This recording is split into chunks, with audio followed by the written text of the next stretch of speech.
First thing is that this is can't be construed as legal advice to any individual person on the call or company, because each situation is unique. But so this is really intended to be general advice and to help you find the sources where you can get your ultimate answers. And if you need more precise advice than this, if you need advice specific to your company from me, that you'll need to talk to me directly. So thank you for joining us. So we're going to go through we're going to do a quick, very brief review of the leave entitlements. And then we're going to try and get into a lot of detail about how the tax credits work and how you calculate the amount of the tax credits you're entitled to and how you get the tax credits and the documentation and so on that you need to have to support it. So we'll start off with a quick summary. Both of the Emergency Paid Sick Leave and the Emergency Family and Medical Leave Act, both of them take effect on April 1st, 2020, and they will sunset on December the 31st. So that's a change from what we thought a week ago when the IRS and Department of Labor said that you could voluntarily comply and get the tax credits as of, I think they said, first said March 20th. That's a change. The tax credits are paid only for leave that is taken on or after April 1st.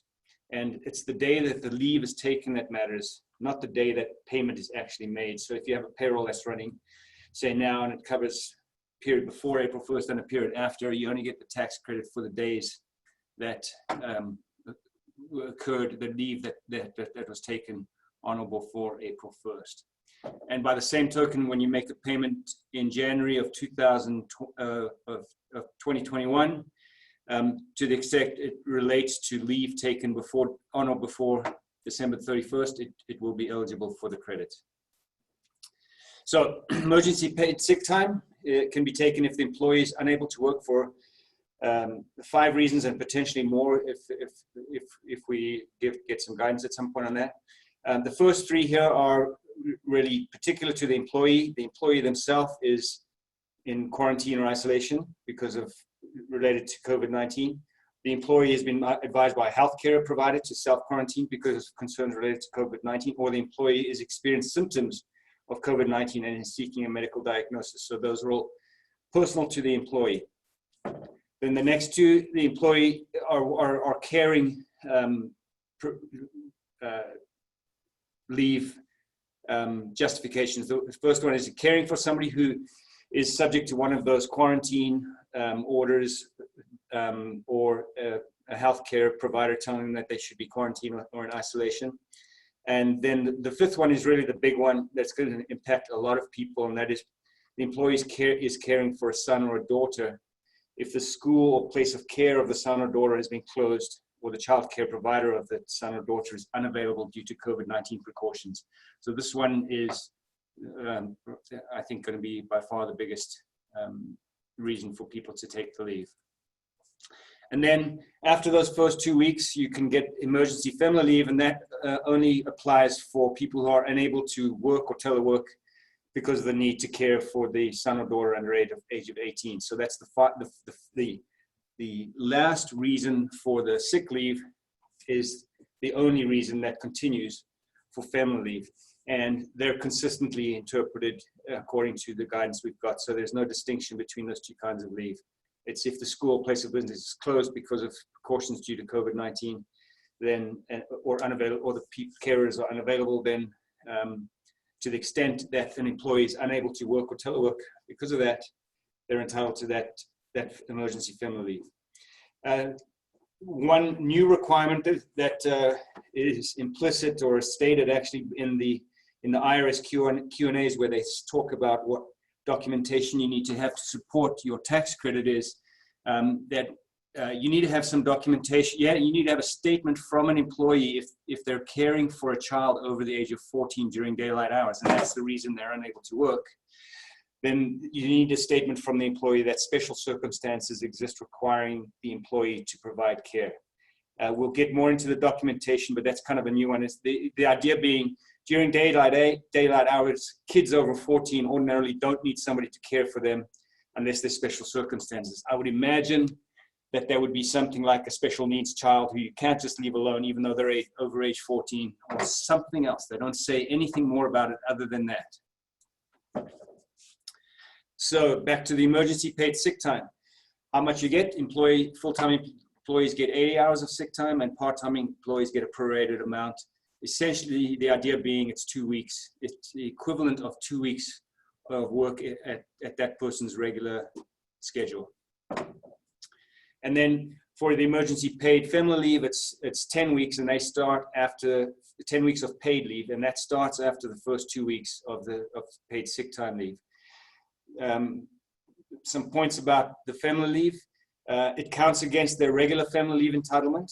And if somebody has already used up their FEMLA in the beginning of this year, and they have no FEMLA entitlement, if you're an employer that is subject to FEMLA, obviously, then they don't get the emergency paid FEMLA leave once they run out of regular FEMLA. If they're teleworking, then paid sick time and paid FEMLA leave can be taken intermittently. Or any kind of leave can be taken intermittently if they're teleworking. And the idea there is, let's just go back to the sick time. The sick time, remembering, involves situations where the employee themselves is suspected to or actually has COVID-19, or they're caring for somebody who has COVID-19. And if they're teleworking, then they can intermittently take that leave to care for that person. But if they're not teleworking, then they can't take the sick time for reasons other than caring for their child who's home from school. They can't take that kind of sick leave, or they can't take that type of sick leave intermittently and come into the office. And the reason for that rule is obvious, because if you're sick at home, you shouldn't be going to work. But you could telework without infecting people. And then the emergency family leave, because it's always only caring for a child whose school or child care provider is closed.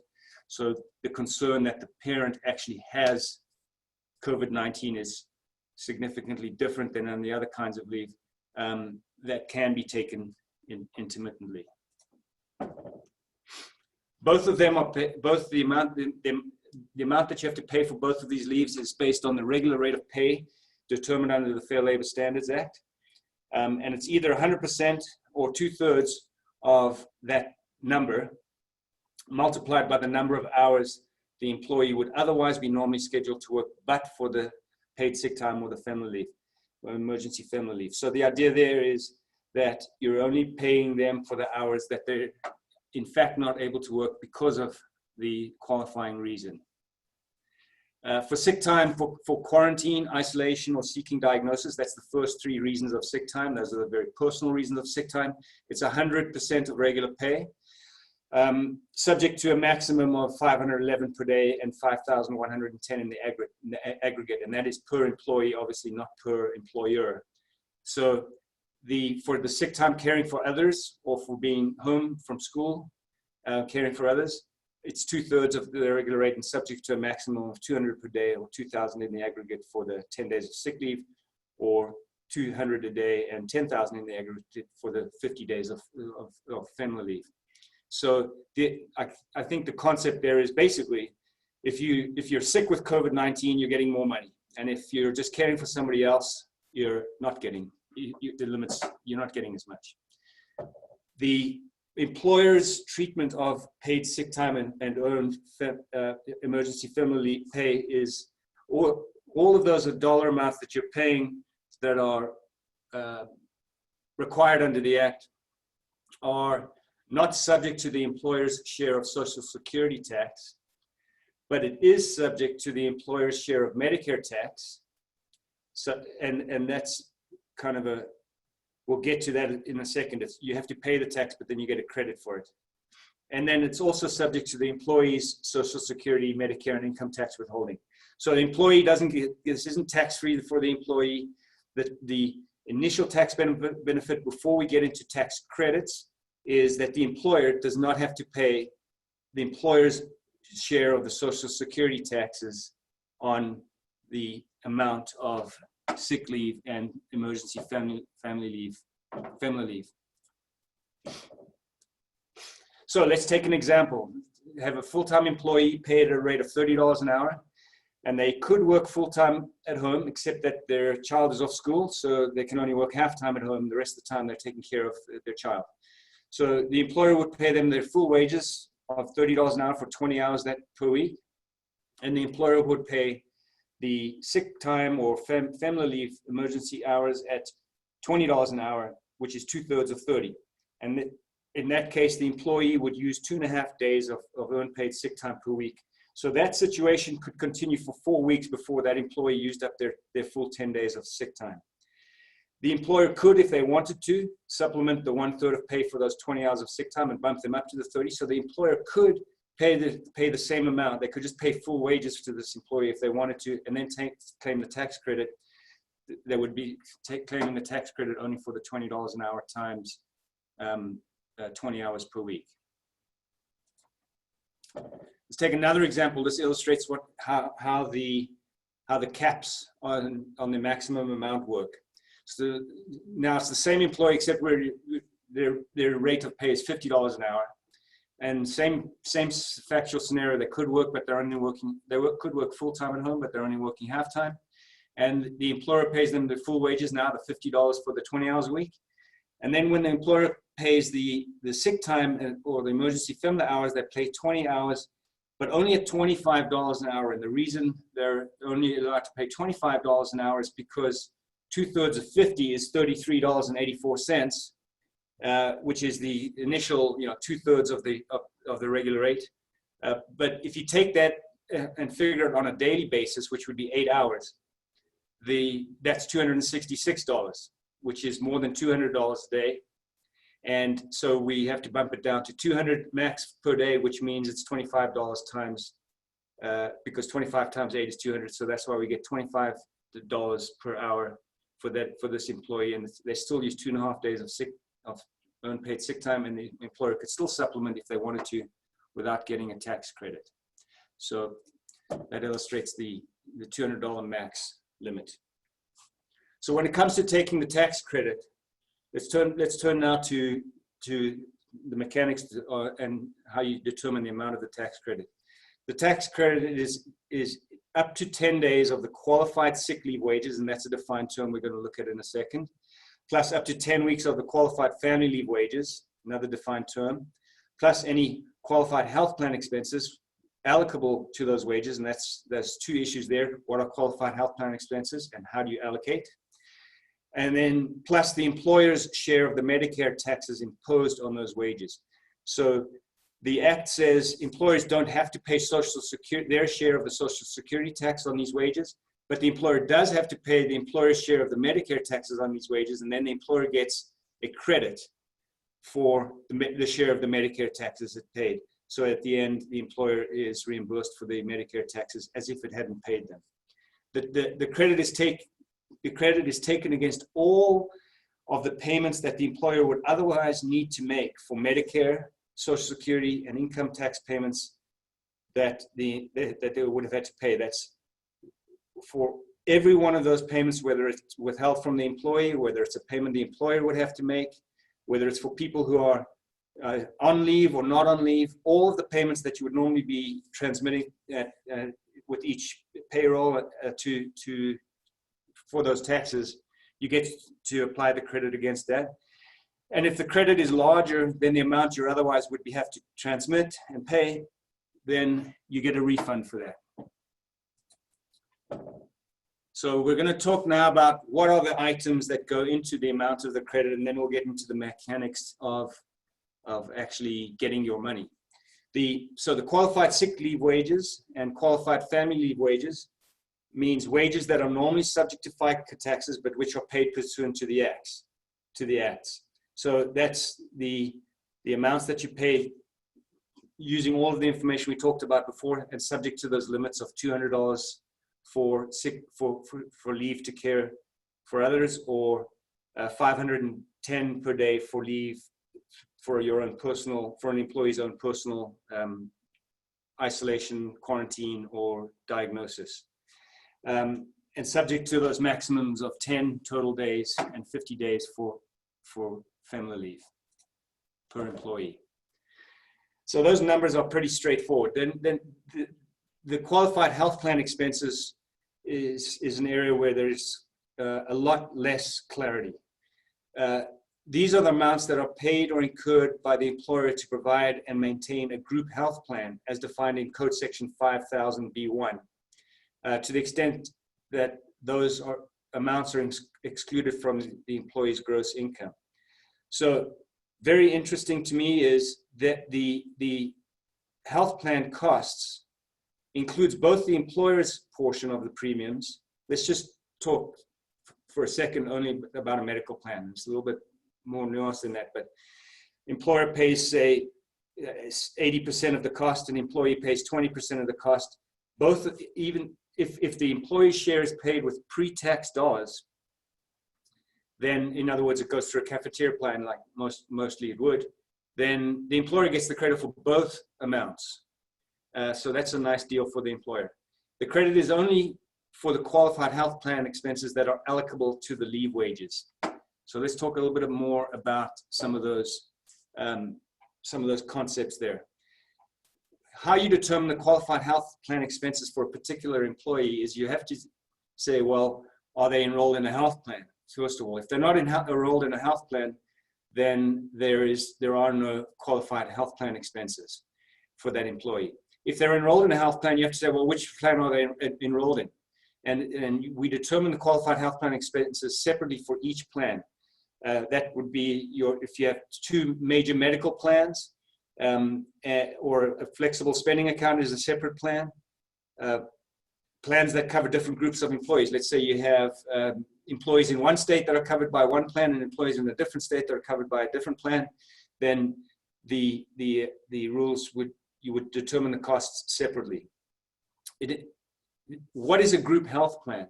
There's surprisingly little specific guidance about this. They're circular about it. A group health plan is a group health plan. So the question is, does it include dental? And does it include vision expenses, a vision plan? The best I can determine and I think this is correct, is that certainly if the dental or vision is integrated into your group health plan, then all of those expenses would count. You wouldn't have to pull out the dental if it's integrated into the medical plan. And by integrated, I mean, if somebody signs up for the medical plan, are they getting some dental benefits through the medical plan? Well, then it's all part of a group health plan.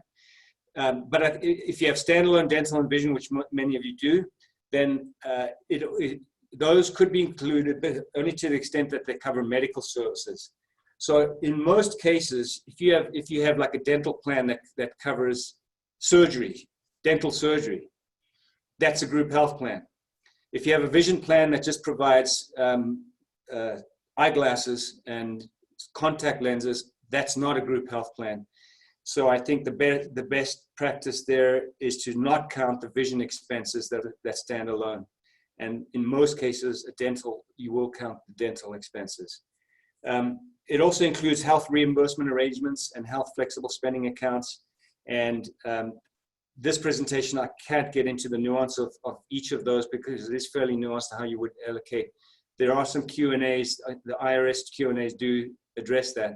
But for now, for this purpose, we're going to focus on your premium costs or your premium equivalency cost if you're self-insured for your major medical. One thing, your qualified health expenses does not include contributions that the employer or the employee makes to health savings accounts or to an Archer medical savings accounts or to the qualified self-employed health reimbursement arrangement accounts. Small employer, sorry. Employer can use, so how do you allocate your expenses? The employer can use any reasonable method to determine and allocate the plan expenses. This is what the IRS Q&A say. And then they give some examples to say, including the COBRA applicable premium for the employee, typically available. That applies both to self-insured and insured plans. So you can just look to the COBRA rates for the coverage that the employee has and apply that on an employee by employee basis. And that's probably the best way to do it, but maybe not depending on your circumstance. Then if you have a self-insured plan, you can also use, yes, a self-insured plan, you can also use any reasonable actuarial method to determine estimated annual expenses for the plan. And so if you have a self-insured plan, you may well already have some actuarial calculations that estimate what the annual expenses will be for the plan.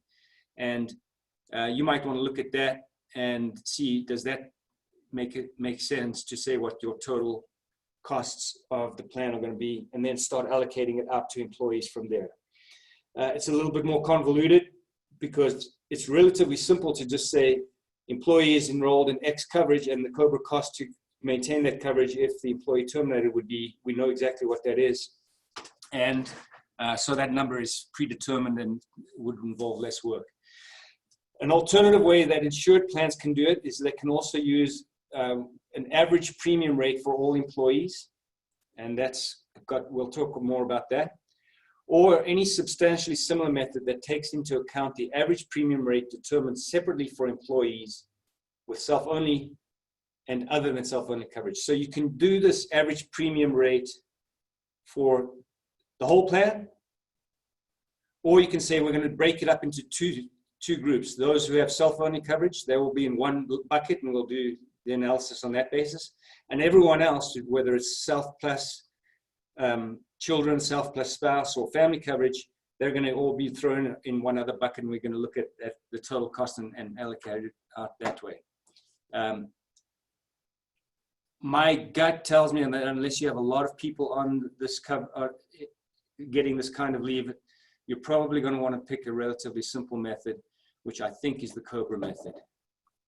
So, but let's talk about how you can do it. The general rule says allocation can be made pro rata among covered employees using the total cost divided by each covered employee, and pro rata on the basis of the period of coverage relative to the time period of leave to which the wages relate. So for an insured plan, this suggests that if you wanted to use the plan-wide, the average cost allocation method, it suggests that you could take the total cost for the month in question. So we just look at all the premiums that we're paying for the whole month for everyone in the plan. And that makes sense because coverage is done on a monthly basis. You pay on a monthly basis. And then divide that by the number of employees covered that month. And we don't care whether they have self-only or other than self-only coverage. And that gives us step one, which is the per employee cost for the month. So this is actual cost as opposed to COBRA equivalent rates. This is an alternative to the COBRA. You could do it this way, I believe. And that would give you step one, which is the cost per employee. And then you have to say, okay, well, now we have to allocate it out to the number of hours, days or hours of work in the month for this particular employee, and then multiply that by the number of hours that you paid or days that you paid them for sick leave in that month. So once you've taken the total cost and determined the number of employees covered, divide the one by the other, and you get a cost per employee. That's the dollar amount you're working with for a particular employee who is on leave. And then you make the allocation down to that particular employee to find out what your qualified health plan expenses were for that person for each hour you paid them. So the way that would work in an example, let's say you've got 100 employees covered by the plan and you're paying $10,000 in premiums for the month. 10,000 divided by 100 is 1,000 per employee. And let's then say the employee takes half of their intermittent leave, half-time intermittent leave for the whole month. Well, then I'm making it deliberately easy. In that case, if they were off for the whole month, you would just take half of that 5,000 in qualified health plan expenses. But before we get even into more nuance about what happens if they take less than half time, or if they take half time for some weeks and then they're off the leave, and so it's not as straightforward as the prior example. We'll get into that, but I just want to point to this. The IRS gives us an example of how to do this cost allocation, which is a little bit ambiguous and I'm not sure is helpful, although as I've thought about it, I think it probably still works the way I'm talking about doing it. So their example says the employer with an insured plan is using the average premium rate for employees, which is what we've been talking about on the last couple of slides. The employer says the way you do this is you take the employer's overall annual premium for the employees covered by the policy and divide that by the number of employees covered by the policy to determine the average annual premium per employee. So when I first read it, I thought, well, that's insane. We don't know, how do we know what the annual premium is going to be? Because we don't know how many people are going to be covered by this insured plan next month or 6 months from now.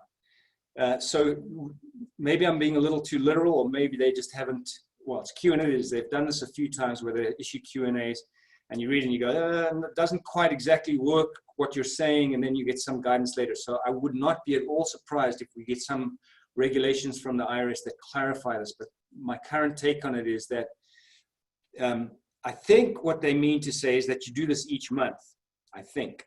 So you would sit down at the moment you're doing the calculation. This month we have so many covered. Let's just assume that's the case for the whole year. Although why are they talking about a year and not a month? I don't know. And then determine and then take it back down to a cost per month. I'm not sure why they're talking about doing it on an annual basis. It doesn't make any sense. But I think we can do this on a monthly basis. And one of the reasons I'm saying that is because the overriding principle here is that you can use any reasonable method. And the average premium rate example they're giving is only an example. It doesn't say this is how you have to do it. It says this is how you could do it. So I believe that the principle that's applying could certainly be done on a monthly basis, because I think that is reasonable and makes more sense. So the IRS then carries on to say that once you've done this annual premium cost, then you divide it by the number of work days during the year. Again, not on the month, by all the covered employees, and you treat days of paid leave as a work day, and a work day is including any day on which work is performed. So it's a paid leave day when you're paying somebody when they would otherwise be working. So we're treating them all as if they were working days to determine the average daily premium per employee. So the example they give is a full-time employee works for 52 weeks, 5 days a week. That's 260. So you would take the total annual premium, divide by 260, and that would come up with a daily rate. So I think you could probably take your monthly premium, multiply by monthly premium that for coverage in that month, all the premiums, multiply that by 12 to get your annual cost in this month, and then take the number of days that a full-time employee will be working would be 260, and if it's part-time or seasonal, assuming that their schedule for this month would continue for a whole year, what would their total number of days worked in the year be? And that would be what would go into your calculation. Or I think you can probably just do it on a monthly basis and forget about going all the way out to the year. The monthly basis will have some lumps in it because work days are not evenly spread out throughout the months, but I think it still works because it washes out. And particularly trying to do this on an annual basis, like I said, makes no sense to me. I think we can allocate to the particular employee their leave versus their other hours once we get the employee cost. So we can do this on an individual employee basis as opposed to coming up with an hourly cost on a plan-wide basis. In fact, that's what you have to do if you use the COBRA method rate, which we're going to talk about in a second. And so putting those two together, I think taking the monthly premium, dividing by the number of people employed in the month to get a per employee rate, and then granularizing it down to the individual, saying, okay, this individual's cost was $1,000 because that's the average premium for all covered employees, and then allocating it to their actual hours in this month, to me makes more sense. But we're trying to do what's reasonable. So you might come up with other methods. So I think you should either do what I just said, average premium rate per employee for the month, or the COBRA rate for the particular employee's coverage for the month. And that to me is the even simpler method, because we don't have to do any math to come up with what the rate is. And it might be advantageous or disadvantageous to do one or the other, depending on whether the people who are out on leave have more expensive coverage or less expensive coverage than average. And so that might be conceivably something you look at and then dictates what you pick. I do recommend that whatever method you pick, you stick with and don't switch from one pay period to the next. Calculate how you calculate your qualified health plan expenses. So using a COBRA rate, this is the one I think is the simplest. Using the COBRA rate, you would say, we have an employee on leave. Well, what kind of coverage do they have? Let's assume they have self-only coverage in this case, and that the COBRA rate is for that coverage would be $800 a month. Again, that includes both, because the COBRA rate, it includes what you're now paying for both, is being paid by the employer and the employee, plus actually probably the 3%. The full-time employee, let's say, takes 40 hours of paid leave in the first 2-week pay period of April. And so that's 5 days of leave over 10 total work days, because they're taking half-time leave. So what you would do with this employee then is you'd say, well, how many work days do we have in April? And you could look in the calendar and determine that. And April, I looked, has 22.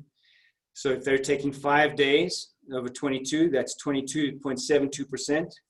Take the COBRA rate that applies to them, multiply by 22.72%, and that gives you $181.81 in qualified health plan expenses. To me, this is the simplest one, least likely to get messed up, and easiest to understand. So once you've determined your qualified health plan expenses, how do you take your tax credit? The first way you do it is you can reduce the amount of the tax that you transmit with each payroll to the extent possible. And we'll get into some examples of this in a minute. Second way is if that's not enough, if your credit exceeds your payment obligation, then you can request an advanced payment of the credits by completing Form 7200. And there's a link to that there. Well, there's a link to the web page where the IRS has published the forms and a instruction form. It's not complicated. Surprisingly, it's relatively simple. You will be able to submit your Form 7200. If you wanted to, you could submit it every pay period and get your credit, or you can just wait till the amount you want to request goes up, and then you can request your payment of your premium. So it's optional to do this Form 7200. It'll give you an accelerated payment of the credit if you need it. Or you don't have to file it. You could just not file it and wait until you file your Form 941 and then claim your refund on that form as an overpayment. If you do claim the credit, the accelerated credit from Form 7200, you will have to square that up on the Form 941. So they're going to need to modify the 941 to reflect the payments that you previously received and as an advance on your refund.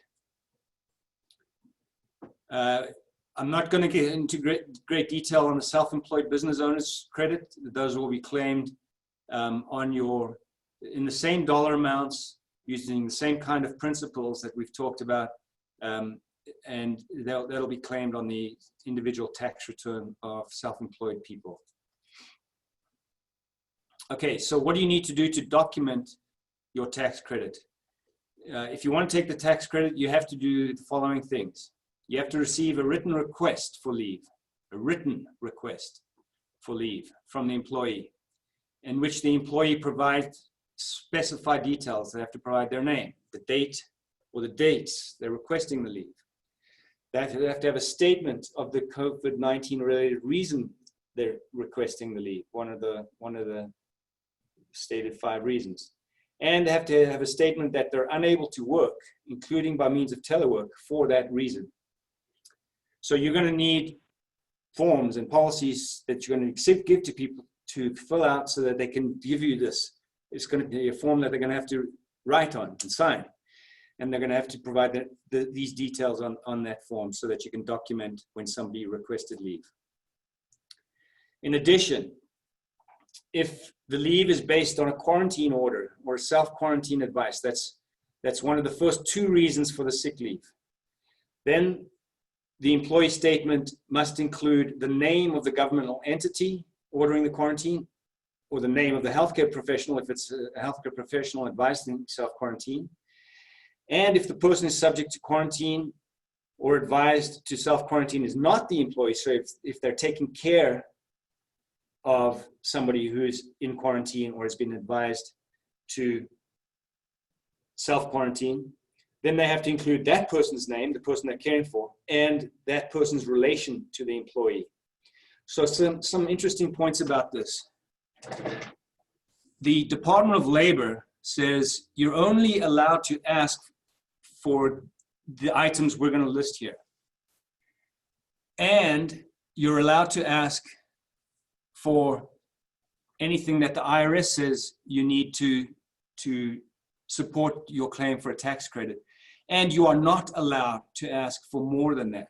So looking at this list, you can ask for the name of the governmental entity ordering quarantine or the name of the healthcare professional, but you can't ask for a letter from them that says so-and-so is quarantined, because that is more than is listed.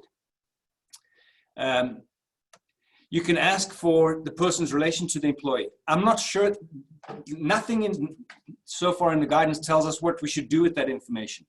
So if somebody says the person is unrelated to me, does that mean you're not qualified? No, it doesn't. You just have to ask. It doesn't say anything about what you need to do with it, with that information.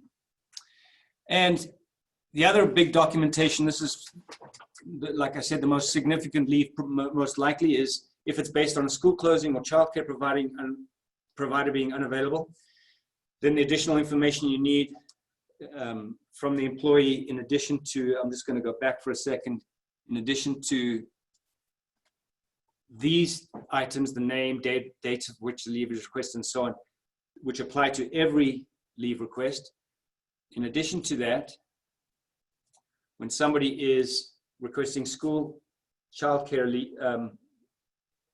leave to help to take care of their child, you have to have the name and age of the child or the children to be cared for, the name of the school that is closed, and a representation that no other person will be providing care for the child during the period for which the employee is on leave. And if the employee is unable to work or telework because of a need to provide care for a child older than 14, you need a statement that special circumstances exist requiring the employee to provide the care. So again, here you're allowed to ask for the name of the school, but you're not allowed to ask for a copy of an email from the school or a letter from the school that says that it's being closed. So those requirements are pretty specific at this point. God knows the IRS may well change their mind again on some of this stuff and tell us that we have to do some different documentation when and if they issue regulations as opposed to Q&As. So this says what I said before. You're not allowed to ask for any, actually, no, this doesn't say what I said before. The other interesting thing is that when somebody says they request leave because they are experiencing COVID-19 symptoms and are seeking a medical diagnosis, neither Department of Labor nor the IRS allows you or says anything about asking for anything from them in addition to just the generic information, their name, the date, statement of the reason, and the statement that they're unable to work. So if you get somebody's leave request that says, I'm requesting leave because I'm experiencing symptoms and seeking a medical diagnosis, you pretty much have to accept that. You can't say, well, give me the medical, show me the medical doctor that you visited, show me the note that they gave you, or prove to me that you actually sought a medical diagnosis. Under the current guidance we have, you're not allowed to ask for that, which raises an interesting question. What if you have some employee that asks for 5 days of leave because they're experiencing COVID-19 symptoms and are seeking a medical diagnosis, or 10 days, or 3 weeks? At some point, it becomes ridiculous, and you say, well, you couldn't possibly be experiencing symptoms that long and seeking a medical diagnosis for that long, but you can't ask for the diagnosis. So how do you get out of that? And at this point, I don't know. Again, it comes down to this particular circumstance. We'll have to deal with those on a case-by-case basis. What additional documentation, in addition to all that stuff that you get from the employee, what else do you need to maintain to support your tax credit claim? Well, you have to maintain documents for 4 years after you claim the credit. And the records that you have to maintain include the following things. Documentation to show how you determined the amount of the qualified leave wages paid to the employees that are eligible for the credit. So that would be the records of their work and the telework and the qualified sick leave and the qualified family leave. So that would include all the documentation above, plus your actual work records that show, well, how many hours were they working before? How many hours did they work, if any, during the leave or intermittently, so that you can show that you allocated, that you paid actual sick leave as opposed to just claiming you paid sick leave when they weren't actually on sick leave. Then you'll need to show documentation to show how you determine the amount of qualified health plan expenses that you allocated to wages. So if you're doing all those convoluted calculations, you need to maintain those calculations in a format, I think, not just on a piece of paper or in some miscellaneous file, but do it into a memo to the file that says we calculated it this pay period, so on. You know, every employee, do all your math and lay it out so that a monkey could look at it and understand it, or so that a person could do that. And then you want to you need to keep any copies of any completed forms 7200, which is your advance payment credit, and copies of your completed form 941.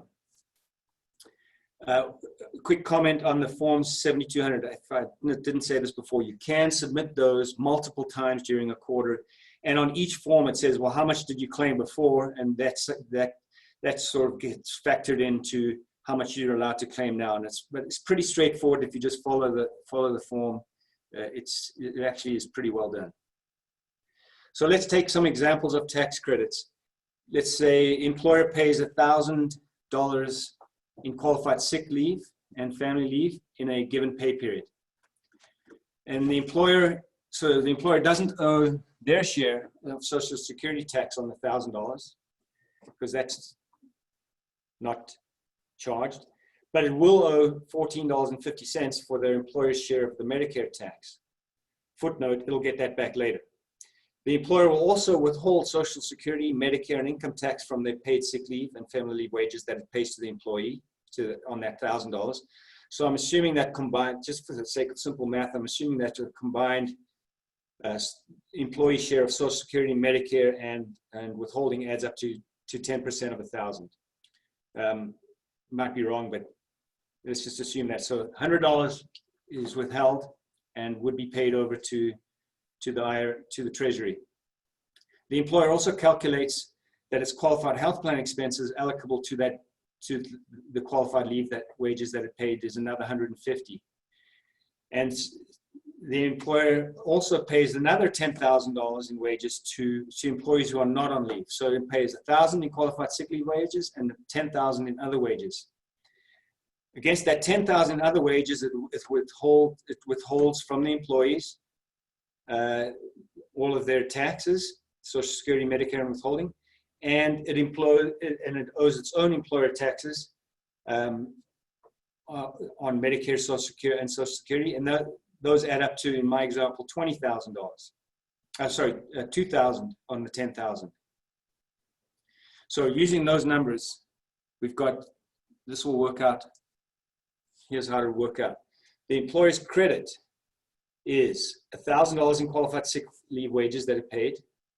It's the $1,450 in the Medicare tax that it paid and it gets a credit against.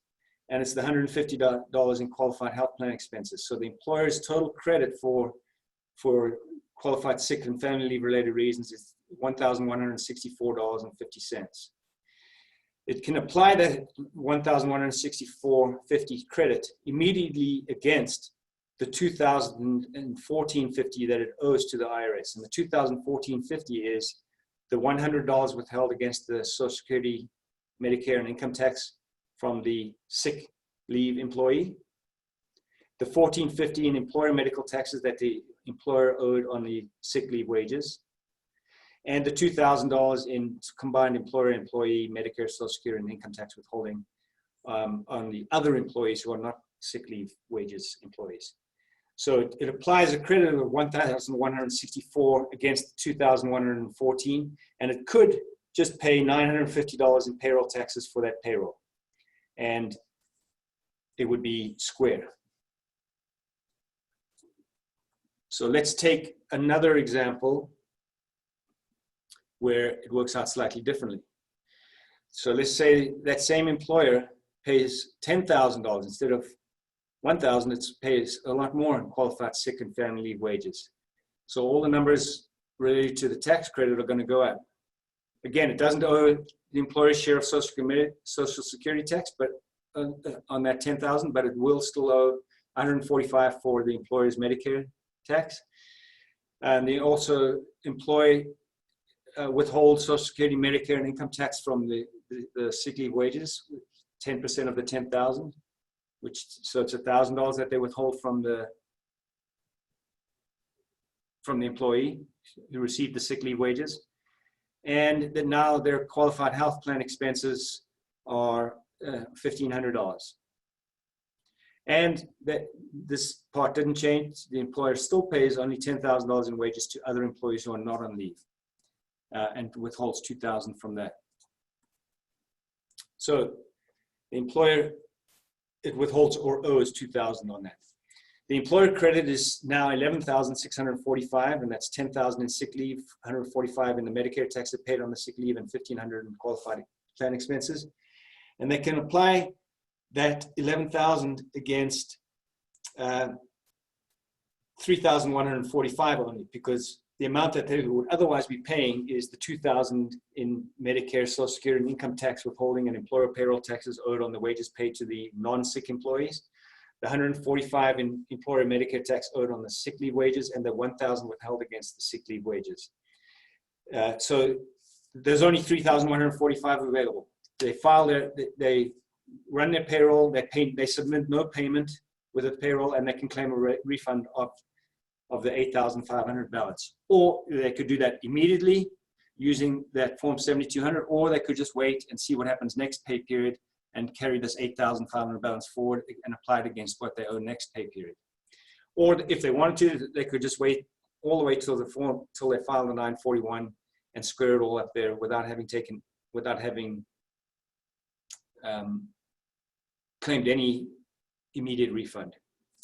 Some miscellaneous points about how these tax credits work.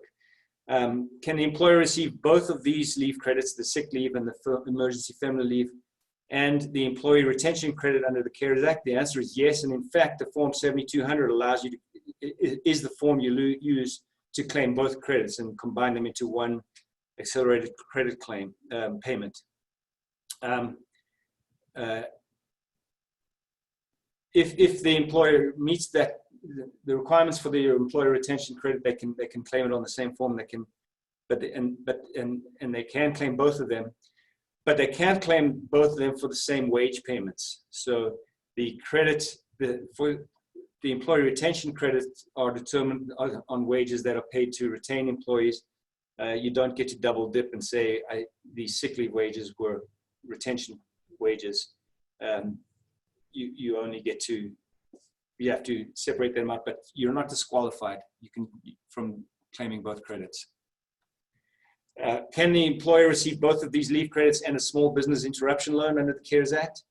Yes, but if you receive tax credits for qualified leave wages, those wages are not eligible as payroll costs for purposes of receiving loan forgiveness under the CARES Act. So I'm not an expert on the business interruption loan program or the employee retention credits. I've been going as fast as I can to keep up with the sick leave and emergency family leave. So that's all I can tell you about that at this point.